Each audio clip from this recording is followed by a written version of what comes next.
Hello everyone and welcome to Firstpost America. I'm Eric Ham coming to you live from the nation's capital in Washington, D.C. Coming up on the program, anti-India rallies in Canada complicate Prime Minister Mark Carney's political honeymoon. Meanwhile, in Washington, President Trump seems to end talks of a possible third term. We've got the latest on these and other stories coming up, but first, a look at the latest headlines. Pakistan conducts another missile test, the second in 2 days, as tensions rise with India over the Pahalgam terror attack that killed 26 people in late April. Israel's cabinet approves a plan to expand military operations in Gaza hours after the military calls up tens of thousands of reservists in their continued offensive against Hamas. The Maldives says it signed a deal with a Dubai-based company to establish an $8.8 billion investment zone aiming to diversify the South Asian tourism hotspot into a financial-free zone. The International Court of Justice dismisses Sudan's case against the United Arab Emirates over accusations of genocide complicity through alleged support for the paramilitary Rapid Support Forces. And global oil prices slumped by more than $1 per barrel after 8 OPEC members announced a sharp increase in production, adding to supply concerns amid an uncertain demand outlook.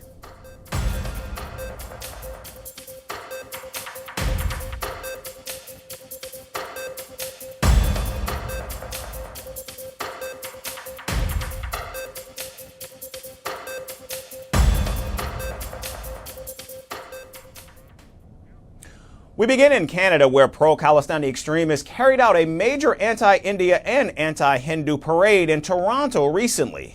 The parade, which was held outside the Malton Sikh Temple, saw pro-Palestine extremists demanding Hindus, who number over 800,000 in Canada, be deported to India. The rally also featured a mock prison with effigies of India's Prime Minister Narendra Modi, Home Minister Amit Shah, and External Affairs Minister S. Jaishankar. A Hindu community leader shared the video on social media as he called out the blatant anti-Hindu hatred of the Khalistani supporters. Now, the Hindu groups in Canada condemned the parade and urged Canada's national leaders to also denounce the efforts as well. But so far, Canada's recently re-elected Liberal Party has not commented on the matter, triggering questions of Prime Minister Mark Carney and if he'll be any different from former Prime Minister Justin Trudeau, who was often accused of being insensitive or fomenting discord with India. Now, the anti-India parade follows Canada's snap federal election in which Prime Minister Carney returned to power. And the elections also saw Jagmeet Singh, the political flag bearer of the Khalistan cause in Canada, losing his own constituency as his new Democratic Party was reduced to just 7 seats in the parliament. The brazen call to expel Hindus is just the latest in a series of pro-Khalistan and anti-India incitements. In fact, last month, Khalistani extremists displayed wanted posters of Indian leaders. And on the same day, Khalistani extremists allegedly defaced the wall of a Sikh temple in Ontario. Temple authorities had called out the act as part of an ongoing campaign to instill fear and division within the Canadian Sikh community. And amid ongoing anti-India efforts in Canada, New Delhi accuses Ottawa of emboldening extremists and secessionists, with bilateral relations falling to a new low. The downturn in India-Canada relations was caused by the license that was given to the extremist and secessionist elements in that country. Our hope is that we can rebuild our ties based on mutual trust and sensitivity. The Khalistani extremist movement is testing Canada's supposed commitment to combating religious hate, and how Mark Carney responds could either repair or further damage the country's ties with India. And here in Washington, a diplomatic row has erupted between Germany and key members of the Trump administration after Berlin officially labeled the far-right AfD party a quote-unquote confirmed right-wing extremist group. The classification, which was made by Germany's domestic intelligence agency and the Federal Office for the Protection of the Constitution, has triggered strong criticism from prominent U.S. conservatives, including Vice President J.D. Vance, Secretary of State Marco Rubio, and tech billionaire Elon Musk. Secretary Rubio, taking to X, condemned the move as tyranny in disguise, claiming that Germany had effectively given its spy agency expanded powers to surveil a legitimate opposition party. Germany just gave its spy agency new powers to surveil the opposition. That's not democracy. It's tyranny in disguise. What is truly extremist is not the popular AfD, which took second in the recent election, but rather the establishment's deadly open border immigration policies that the AfD opposes. Germany should reverse course. Germany's foreign ministry responded swiftly and firmly, and in a rare, direct reply to Rubio's post, it wrote, quote, "This is democracy," end quote, emphasizing that the BFV's decision followed a thorough and an independent investigation and was intended to protect Germany's constitutional order. Now, alongside Secretary Rubio, Vice President J.D. Vance also criticized Germany's move, claiming that the Berlin Wall was being rebuilt by German elites, not by Soviets or Russians. His remarks were echoed by Tesla CEO Elon Musk, who reposted Vice President Vance's comments and added, "Fate loves irony." In fact, earlier this year, Musk had expressed support for the AfD by hosting a live stream conversation with the AfD party leader Alice Weidel.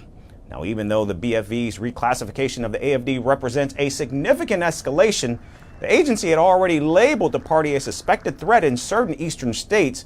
But the new nationwide designation means that authorities can now use informants, wiretaps, and undercover surveillance against the party. Naturally, AfD leaders condemned the classification as a severe blow to German democracy, calling it politically motivated and vowing to challenge it in court. A spokesman for the AfD said the party had lodged a challenge against the BFV agency's designation with the administrative court in the western city of Cologne. Current polls show the AfD as the strongest force. The federal government only has 4 days left in office. The intelligence service doesn't even have a president. And the classification as a suspected case hasn't been finalized in court. The AfD will continue to legally defend itself against these defamatory attacks that endanger democracy. Meanwhile, the transatlantic clash continues to intensify as both the U.S. and Germany navigate internal shifts amid rising tensions between Washington and its European partners. And staying in Washington, President Donald Trump has denied that he is considering a third presidential term, a move which many experts believe is banned under the U.S. Constitution. During an interview which aired over the weekend, President Trump said that despite strong requests from supporters, he does not intend to stay beyond 2 terms. I will say this. So many people want me to do it. I have never had requests so strong as that. But it's something that, to the best of my knowledge, you're not allowed to do. I don't know if that's constitutional that they're not allowing you to do it or anything else, but there are many people selling the 2028 hat, but this is not something I'm looking to do. Now, this comes after the president previously said that he was not joking about his consideration of wanting to serve a third or even a 4th term as U.S. president. His company, the Trump Organization, had in fact been selling so-called Trump 2028 hats for $50, adding to public speculation about his future plans after his 2nd term ends in January of 2029. However, the U.S. Constitution's 22nd Amendment says that no person shall be elected to the office of the president more than twice. And changing the Constitution would require a 2/3 approval from both the Senate and the House of Representatives, as well as an approval from 3/4 of the country's state-level governments. Knowing these hurdles, President Trump spoke about potential successors during the interview, including his Vice President J.D. Vance and Secretary of State Marco Rubio. He further said he plans to pass the torch to a quote-unquote great Republican when his term ends, taking a dig at Democrats who, according to him, are in disarray. You look at Marco, you look at J.D. Vance, who's fantastic. You look at, I could name 10, 15, 20 people right now just sitting here. No, I think we have a tremendous party. And you know what I can't name? I can't name one Democrat. I mean, I look at the Democrats, they're in total disarray. They have a new person named Crockett. I watched her speak the other day. She's definitely a low IQ person. Congressman Crockett responded on social media calling out President Trump's remarks, saying his frequent mentions of her name only highlights his fear of bold black women holding him accountable. But with the president now making it clear that his plans to step aside after 2 terms, the focus now shifts to who will emerge as the next Republican leader and successor to MAGA. Kash Patel is supposed to be running the most powerful law enforcement agency in the world, but instead the FBI director is facing claims that he's been partying more than policing. Former officials and internal sources allege that Patel is rarely seen at headquarters, with some saying he's a regular at nightclubs and frequently works from his home in Las Vegas. With reduced briefings, alleged misuse of FBI jets, and polygraph tests to find leakers, insiders describe the Bureau to be teetering on the edge of chaos. And as pressure mounts and investigations loom, Patel's leadership is under a harsh spotlight. Here's more on the story. In the heart of Washington, D.C., the 7th floor of the J. Edgar Hoover building should be a hive of strategy, oversight, and national security. But according to multiple reports and former officials, its most important occupant, FBI Director Kash Patel, is rarely there. Instead, Patel has reportedly become a more familiar face on nightclub dance floors than in FBI briefings. Former FBI counterintelligence chief Frank Figliuzzi made the sensational claim during a recent segment on MSNBC's Morning Joe. Reportedly, he's been visible at nightclubs, far more than he has been on the 7th floor of the Hoover building, Figliuzzi said, adding that Patel's daily briefings have been slashed to just twice a week. And the reduced visibility has not gone unnoticed. Inside sources, according to Figliuzzi, described the current atmosphere in the Bureau with a single word: chaos. People don't know what's happening from day to day. There's also been reporting, I believe, from the Wall Street Journal, the Washington Post, that Patel spent a lot of his time at his home in Las Vegas. He's been sort of working remotely for at least part of the week. Place your hand on the guitar. For a man tasked with overseeing the country's top law enforcement agency, Patel's resume is unconventional. A former public defender, he later served as a national security prosecutor and a senior advisor in Congress. In fact, before being tapped as the 9th director of the FBI, he founded the Kash Foundation and briefly served as deputy director of national intelligence. Yet the leap from advisor to FBI director has raised eyebrows, especially now as reports of irregular behavior grow. Figliuzzi called Patel's leadership style a blessing and a curse, pointing to his lack of hands-on involvement, but also his lack of relevant experience. So this is both a blessing and a curse, because if he's really trying to run things without his experience, without any experience level, things could be bad. If he's not plugged in, things could be bad. But he's allowing agents to run things, so we don't know where this is going. Meanwhile, a different controversy is rapidly gaining altitude, literally. Patel is now under scrutiny for allegedly using FBI jets for personal travel.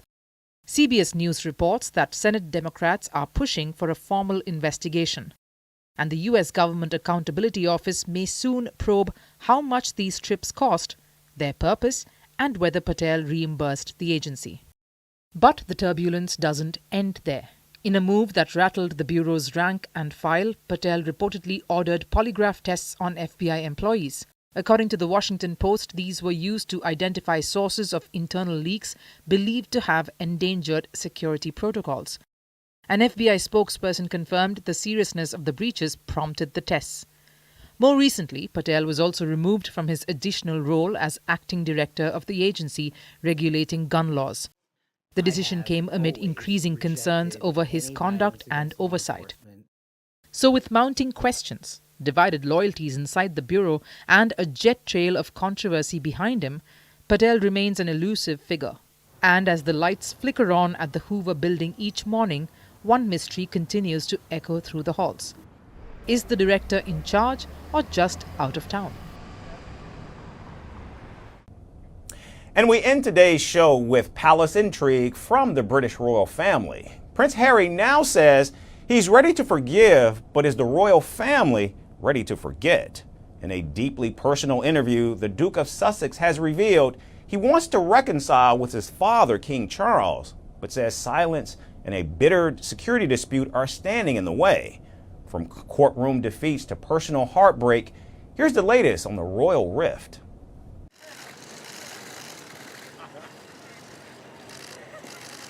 I don't want any battles to continue. There is way too much suffering and way too much conflict in the world. At the heart of it is a family dispute. In a rare and emotional interview with the BBC, Prince Harry has extended an olive branch to the royal family. He revealed that he would love a reconciliation with his father, King Charles.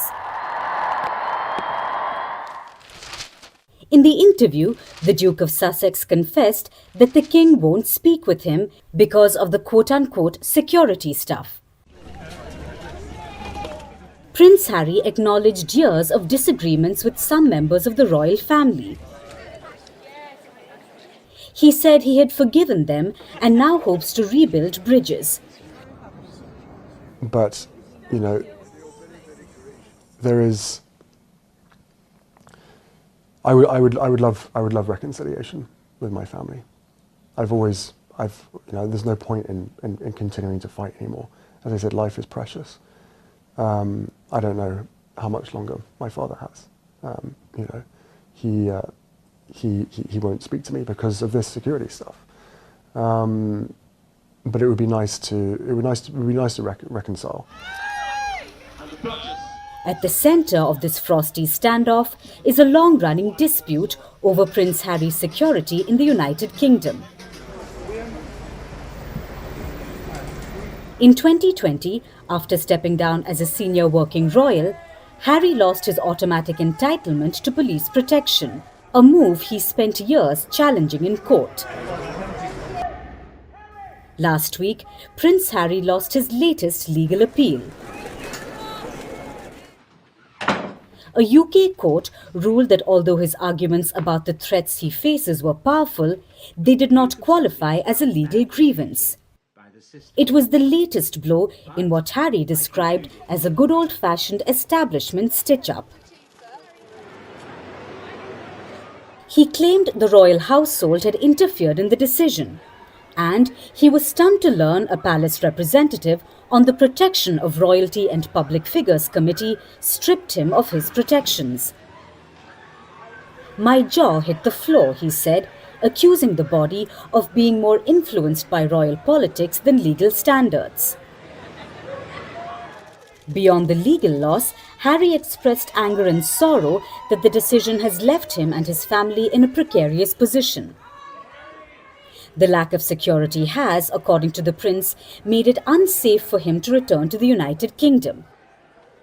I can't see a world in which I would be bringing my wife and children back to the UK at this point. And the things that they're going to miss is, well, everything. You know, I love my country. I always have done, despite what some people in that country have done. So, you know, I miss the UK. I miss parts of the UK, of course I do. And I think that it's really quite sad that I won't be able to show, you know, my children my homeland. He said, and I quote, "Everybody knew that they were putting us at risk in 2020, and they hoped that me, knowing that risk, would force us to come back. Whether you're the government, the royal household, whether you're my dad, my family. Despite all of our differences, do you not want to just ensure our safety?" Prince Harry confirmed he won't be pursuing further legal action. Prince Harry's latest comments cut deeper than courtroom defeats and policy disputes.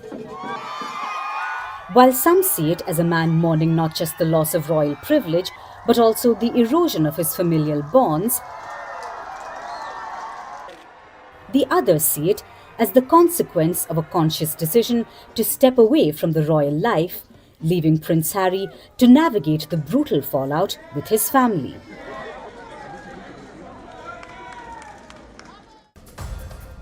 That's our show for today. We certainly thank all of you for tuning in. We hope to see you right back here again tomorrow. Thanks again, everyone, for tuning in.